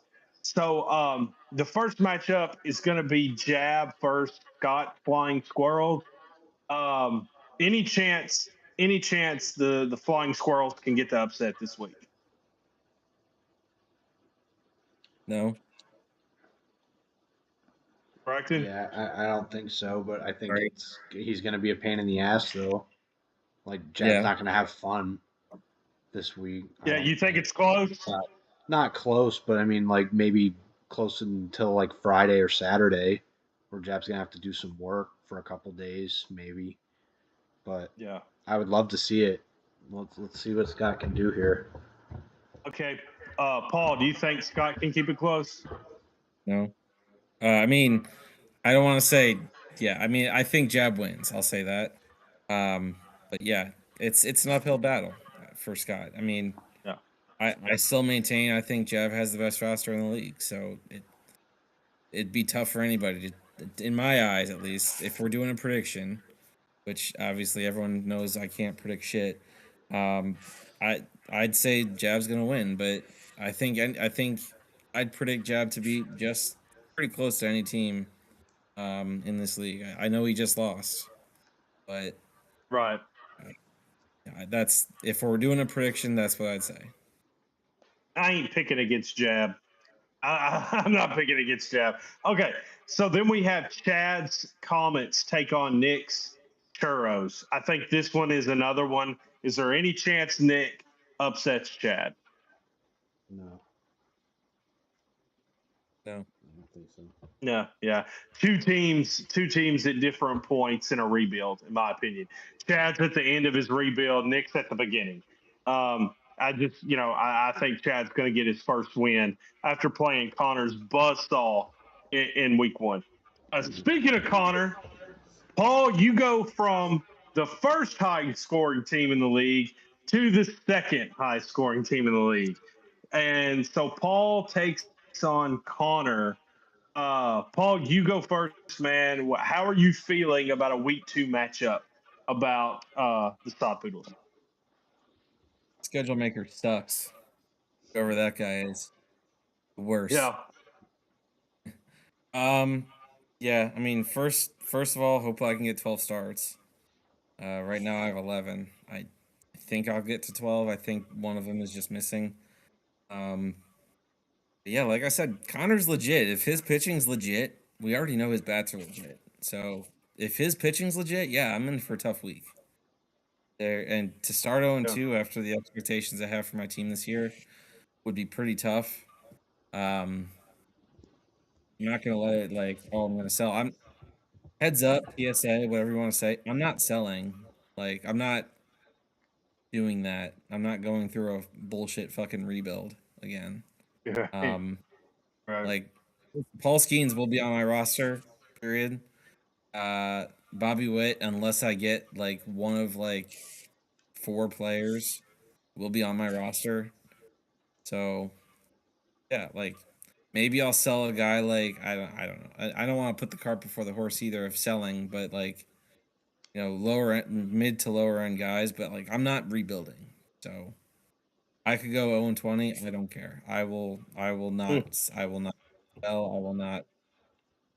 I won't do that. So yeah, Yeah. my prediction. I know I went for 2 minutes without making a prediction. I'm not gonna pick against myself. I'll leave that to you guys. But I mean, it's Connor's got a great team. There is no doubting that, no denying it. So I hope it's a good matchup, and we'll see what happens. Yeah. Okay, Braxton, do you have any quick thoughts on this? Because this is arguably, in my opinion, just glancing, this is probably the matchup of the week for me. What's your thoughts on the Paul versus Connor matchup? I'm riding my overreaction, and I'm gonna pick Connor. Um, I, Yeah. I think he's legit, and I was wrong, and so we'll see. But this will be a big test, like we've been talking about. We want to see how this all translates to a 7 day period. So this is going to be definitely one of the more interesting ones for me this week, besides mine, because obviously me and Smell are going back and forth. But I'm going to be paying attention to this one for sure. Yeah. Paul, is Paul Skeens on a 1 start or a 2 start week? That's what I was looking at. I thought it was 2 because he's pitching Tuesday, and I know that they play. So I thought he would go 2 starts, but as of now, he's only lined up with one. Um, and right now they're saying his next start's Monday the 13th, but that'd be a week or 6 days between starts. So your guess is as good as mine. Yeah. I man, here's my deal with this matchup. I think Paul's going to have a better week 2. than he had week one. And I think Connor is going to come down slightly from his week one performance, and which puts them kind of neck and neck. This is the matchup of the week. This is where my eyes are going to be. Other than I get to play Tita this week, so I'm going to have to deal with that shit from Monday to Sunday. But looking at this, man, I'm going to go. I think Paul wins on Sunday. I think Connor is leading when Sunday starts, and I think Paul wins. I think it's that close. It could go either way. My gut's telling me to lean Paul. Okay, so let's move on, guys. We'll talk about the yard goats. John Heights yard goats. The Emmerich's Fayetteville Woodpeckers. Brackton, who wins? John Haight's going to win, I think, unless the Seattle Mariners decide to wake up and Emmerich gets some pitching either on Monday or Tuesday. I think Emmerich will do better than his week one, but I think that, we didn't talk about how bad Juan Soto was for this 10-day stretch. I just focused on Ohtani, but John Haight's arguably two best bats didn't really do much for him this week. So if we're saying that Emmerich's going to turn it around, I think John Haight's bats that were slumping are going to turn it around too. So we'll see. Yeah. It'll be interesting. I'll be watching that one. For me, with Emmerich coming off a loss the way that he did, and Heights' team, albeit not as good as he probably thought, but still very good. I'm going to go. I think the Yard Goats win this matchup. Paul, who do you think? Yeah, I'm interested more so in the not the matchup because I think Height's gonna win. What's going on with Juan Soto? Like, how bad is his calf injury? Like, I see because I'm reading it and it says like, he's trying to avoid a IL stint, but like, I don't know, calf injuries or soft tissue injuries, lower leg or lower extremity, like that can linger. I'm not saying it's going to, but like, that's definitely not a zero type of injury for me. So, and losing Soto is a huge deal. It'd be a huge deal for any team. He's one of the best players in baseball. Right, for Um, sure. but yeah, that's caught my attention for sure. Not maybe for this matchup because I think Height can survive without Soto for a week, but I mean going forward, that's a big loss. So, Yeah, for sure. For sure. I would agree. I think even if like doesn't have Soto this week, I still think Height would be the favorite to win.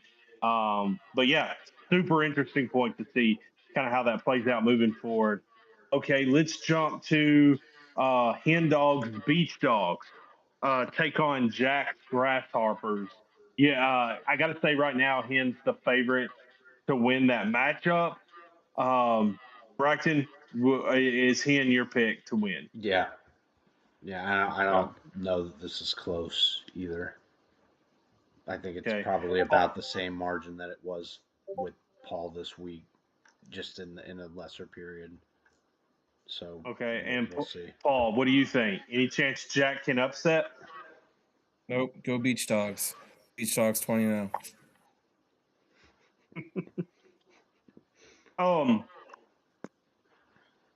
Yeah, man. Listen. I definitely, I've got my questions about Hen's pitching, and I think in a 7-day period he can be super exposed by that. Unfortunately, I can't really use that as a point if he's playing Jack, who his entire pitching staff is beat up. So I think the bats carry for Hen, and he gets the win in week 2 and starts out 2-0. So we will move on now to a big matchup. I think this is a big matchup. It's going to be interesting to see them talk about it on Maine throughout the week. But Bracken's Larks take on Smells Chihuahuas. Paul, who wins this matchup? Should be interesting. I mean, like I said when I was breaking down Bracken's team, what's it look like over 7 days? Yeah, I mean, I think losing Cade is a bigger deal than it's been made out to be. On the other hand, like Snell seemed like obviously I like his pitching a lot too. So I think both these teams are going to clear 300 with pitching. Maybe it does come down to the bats. I know there was a lot of shit talk between Smell and Braxton this past week, so this should be an interesting matchup on and off paper. Yeah, like if you're giving me like what's the prediction, like this, by the way, I know it was said about my matchup with Connor about match of the week. This easily could be match of the week too. Yeah, I agree. I agree with that. So I mean, gun to my head, I'll pick Smell, but like it easily could go either way. I feel like so. To me, this is if not my matchup, this is the matchup of the week. So it's kind of a coin toss matchup to me. So gun to my head, I'll take because I like his bats a little bit better. I'll take Smell, but it could go either way. Yeah, man, I do agree. If it's not the Tide versus the Sod Poodles, it's going to be the Chihuahuas versus the Larks. Those are the two matchups for sure this week that are the most appealing, in my opinion. Two similar teams, man, but I probably like Smell's bats a little better. I like Braxton's arms a little better. I'm trying to decide how I want to view Braxton's team over 7 days. Because what if in a 7 day time period, Micio has a bad start? He's already missing Horton. Glasnow gets pulled in the third because of his leg cramps. Like that could snowball quick with the guys that he has. But man, if they play, if those pitchers play, if Cam Schlitter's a dog, dude. Braxton knows how I feel about that guy. You know what? Because you own Cam Schlitter, Larks by 50. There we Larks go. by 50. I'm calling it, man. Because of Cam He's on a Schlitter. 2-start week this week too. Tuesday, Sunday. Let's go. Yeah, sorry, Yep. dude. Chihuahuas, Yep. let's bury them. Let's bury this Chihuahuas, man. It's over, dude. Braxton, what's your thoughts, man, on your matchup? Well, all right. I need pitching starts.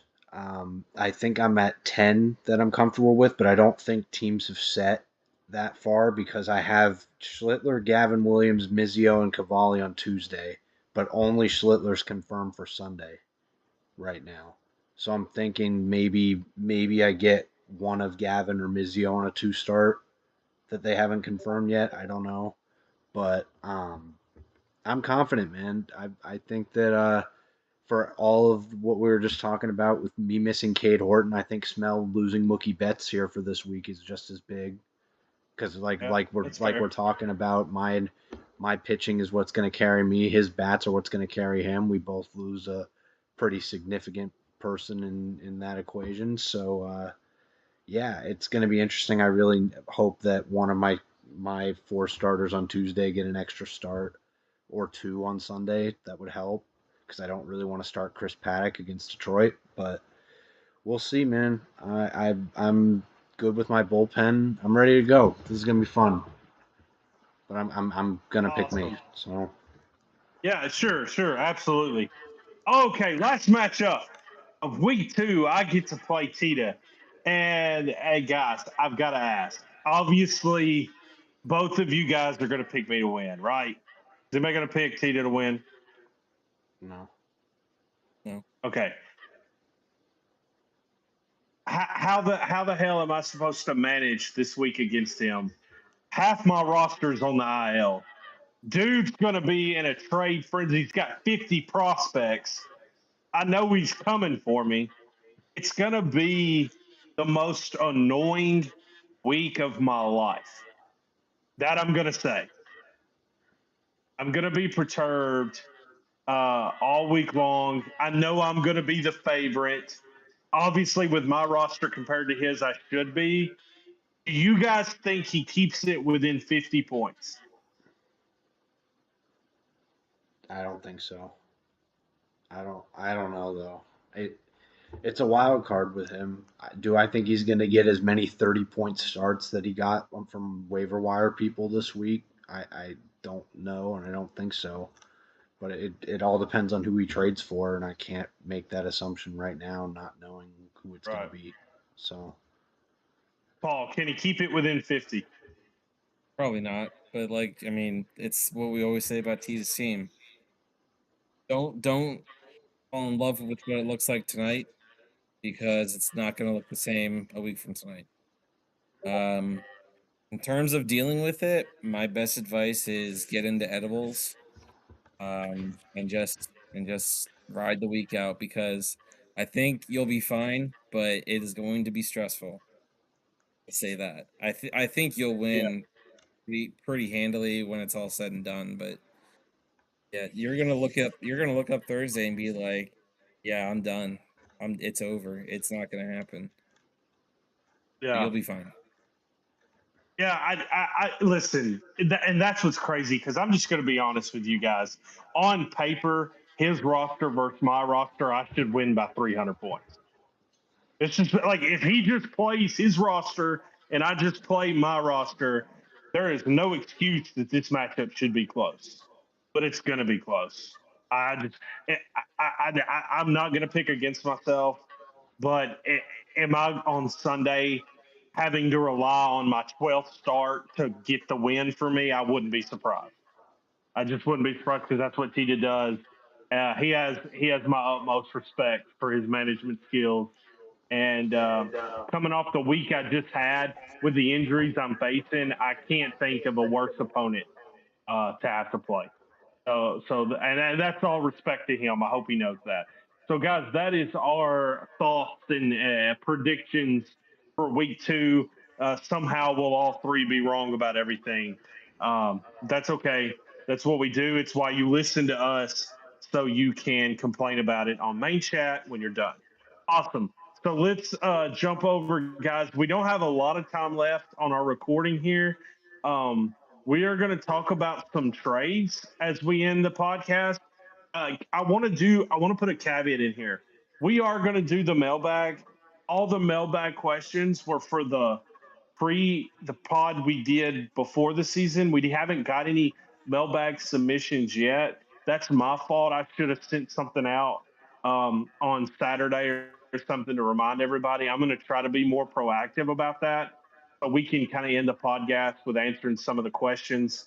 For week 2, we're going to try to be more proactive with that. So when you listen to this podcast, if you listen this long, if you have something you want us to talk about on next podcast, please drop it in the channel mailbag, and we will try to get to them and discuss them. Um, Guys, for trades, I know we don't have a lot of time here. We're probably working with 10 or 15 minutes. There's 18 minutes I- to be I'll exact. We're good. 18 minutes. I'll kind Yeah. of turn it over to you guys. I didn't make a lot of moves this week. I really tried to keep what I had going intact. I felt confident about where I was. If there's a trade you guys want to bring up and talk about, please jump in, bring up the trade, and we will discuss. I got one. You want to talk about Cody? Rider Yeah, for go ahead, Paul. Let's Bradish go. and Delauder. Yeah, so I think it's got to be talked about because it caught a lot of steam on Maine. And Paul, you and I even discussed. I said, how is Strider getting shit on and Bradish getting shit on? Like, but yet they're saying 1-1. I don't know. The opinions were crazy on this trade. And I think it was unanimous that just Bradish sucks and Strider sucks, which I thought was really weird. That was the opinion on Maine because the second Bradish was on my roster, I got like 6 PMs asking me for his price. So I don't really know. I think sometimes the opinions on main chat may be a little skewed one way or the other. But Paul, to cut all the shit out and let's get your opinion on why you made that move.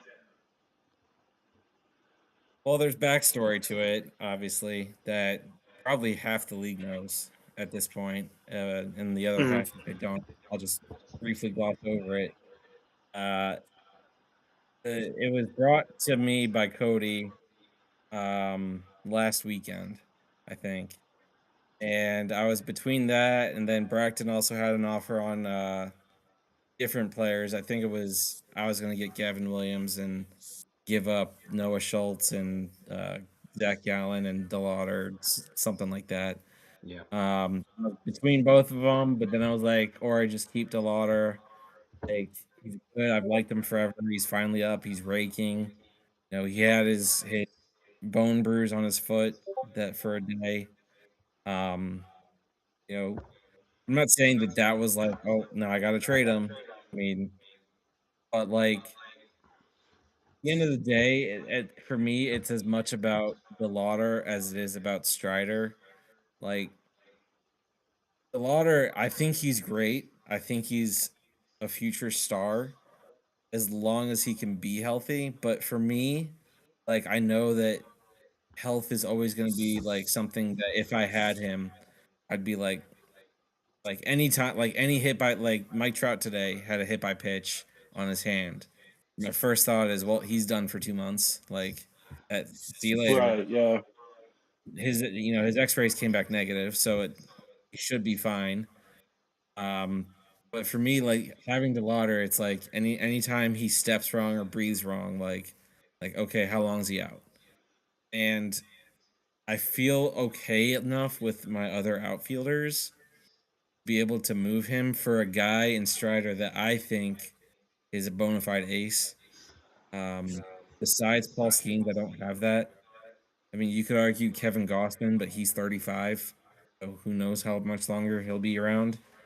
Um, like I feel good enough with my bats that I made the move. I have some question with Bradish with his control. Like, he had Tommy John 2 years ago, and they say the last thing that comes back is control. Um, so I think he'll be fine eventually, but I'm kind of, and I know that I don't have Strider for at least another week or two or at least. But I kind of am in the position where like I need to have a guy that I feel confident in now. And I feel more confident in Strider being good than I do Bradish and DeLauder. Um, I mean, obviously that could come back on me if DeLauder wins Rookie of the Year and Bradish is a Cy Young candidate through 2 starts. That's not what Bradish is. And I know 2 starts doesn't make a season.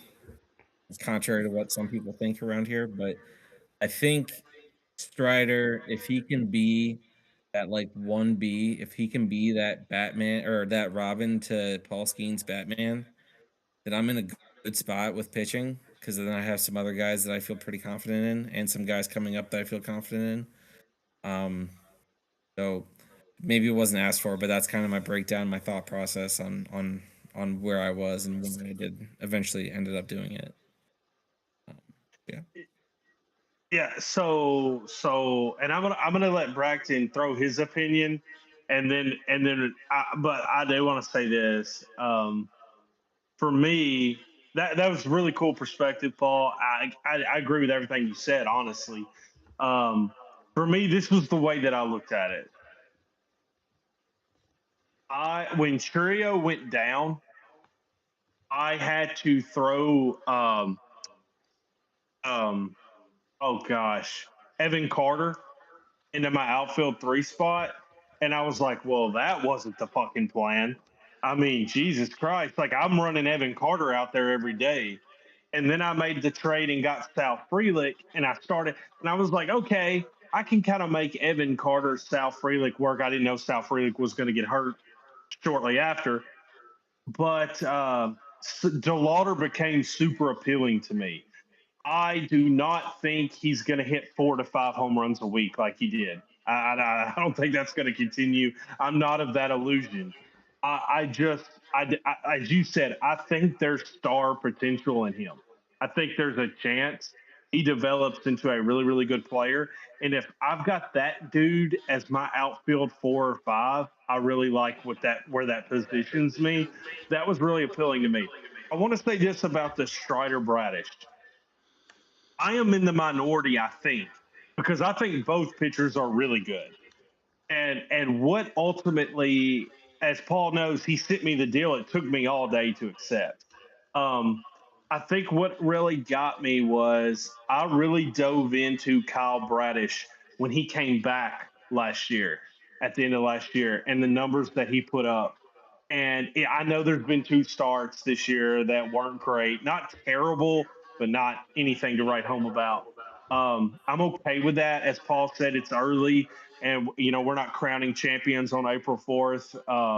Um, Maybe we are if you read main chat, but in this podcast, we're not crowning champions on April 5th.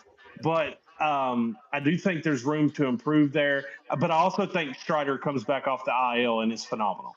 I'm not of this diminished velocity bull crap. I think he was great in the spring. He's got an oblique. It's not an elbow. It's not a shoulder. He's going to be fine. And so for me, ultimately, it was okay. I can take the hit in pitching because I think it's small to get the guy in DeLauder. That was my thought. I think it was a good deal. I don't think Paul needed DeLauder.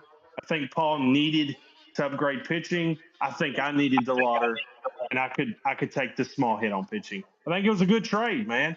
I think it just worked.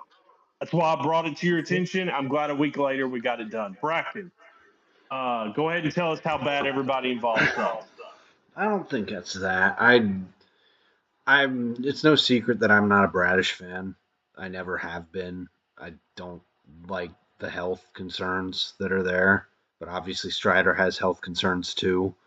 So I think I've said it to a couple people. I don't remember who, but I kind of felt like Strider is younger Bradish, I guess. So if Paul made that trade and gave up an outfielder, a good outfielder who I think is definitely going to be in Rookie of the Year conversations if he stays healthy, to me that health risk is fewer than the pitchers, I think.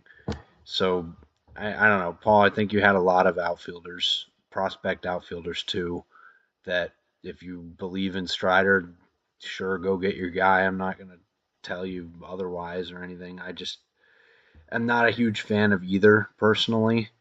But if I was to take a side here, I would pick Cody because I do believe in DeLauder, and I'm not a huge Strider fan, but I'm not a huge Bradish fan either. So it is what it is. I think that if you guys are both happy with it, that's all that matters, and we'll see how both of them fare the rest of the way here. But I like the value there for Cody, if you especially due to the fact you needed an outfielder. So And Yeah, real quick to be clear, like for me, it was said that Bradish and Strider have injury concerns. So does DeLauder. I mean, all three of the guys involved in the trade, all three, you could easily say, well, there's injury concern. So yeah, I get it. It's hard to give up a guy that hit 4 home runs in the first week and everybody's fawning over. I know it sucks. I did it last year with PCA. I did it to a degree, not as much because he didn't start breaking out until after I traded him. But Nick Kurtz, like, yeah, it's a risk. There's no doubt about it. It's for sure a risk. But to me, and I know people disagree. To me, I think the difference between Snyder and Bradish is clear. I think it's a lot clearer than it's been made to be. Um, and that's what I'm banking on. And if I'm wrong, it's not the first time, it's not the last time. yeah, absolutely, man. Great insight from both of y'all. We're running low on time. I want to get another trade in, guys. Braxton, do you have a trade that you want to throw up here, and we'll try to hit on it pretty quick before we sign off I for the just night? want to. I guess I made 4 or 5 trades involving outfielders total in the week. I'm just gonna touch on it briefly. I'm not gonna read all of them, but I sold off 4 or 5 outfielders. I ended the week with what I say, Nimmo, Robert, Simpson, Casey, Weimer, and Noelvi Marte has outfield eligibility. So I cut my outfield down from like 9 to 5 definite and 6 guys with eligibility. I feel like that's about where I want it to be. I have position players in other areas, but after the shuffling a little bit, I feel like I'm in a better spot there now because I didn't want to have 9 outfielders. So if y'all want to comment on that, go ahead. If you guys saw me dealing a bevy of outfielders this week, that's why I happened to have a lot of them. So I just wanted to clear that up a little bit. Well, I took one of them in Walker. Yeah. We'll see how that goes. Tita took 3 or 4 with Grisham and Marcy and all these other guys. So right. It's I mean, I like Walker. We'll see what happens there. I mean, he had huge promise, huge potential, and kind of was written off. And this year, he started out great, and we'll see if he can continue that. But yeah, we'll see. I like Walker too. Like I like all the outfielders I traded. If we could start more than 4 or 5 of them, I would have kept them. But I wanted some kind of diversity in the lineup a little bit with other positions, not outfield. So it is what it is. But I'm not discounting or saying any of the guys I traded were bad. And if I could get them back, I would at some point. So we'll see, Paul. Maybe I'll hit you up for Walker again someday. Who knows? But yeah, we have about 5 more minutes left on the recording here. So if you want to get any final thoughts on and it. I want to say, like, overall, I want to talk about this because I did notice you kind of consolidating the outfield, and I think you kind of had to do that. You can't really roster 9 outfielders. That I put you in a roster crunch for the rest of the positions. So I think that was smart ultimately, and what you ended up with is solid. I do want to point out, like, league-wise, I'm not really going to go over the specific names, but one thing I was surprised about was a lot of starting pitching moved over the 10 days. And not necessarily aces. I think mine and Paul's deal of Strider and Bradish was probably like the biggest headline pitchers, but like a lot of pitching moved. And I probably didn't see that coming. That was something I didn't expect to happen. I wasn't sure that you would be able to get pitching if you didn't have it. So yeah, that's one thing I want to point out. I thought it was really interesting that so much pitching moved. Yeah. I got a couple with that after Horton went down. I made the Slade Cacconi deal, and then he ended up getting 34 today, so I'm really happy about that. But I mean, I think that the value of a Slade Cacconi S arm is 3 worse, and if you're getting 3 worse from it, then you could be incentivized to do that depending on where your team's at. So to Tita, maybe those assets are more valuable to him than a pitcher that he's probably going to flip anyway. So he got a good deal, I think. Anyone that traded pitching got a good deal. I don't think it was a fleece necessarily. So I think the value is kind of more defined than it was. So if we see more movement there, that's kind of the price I'm expecting.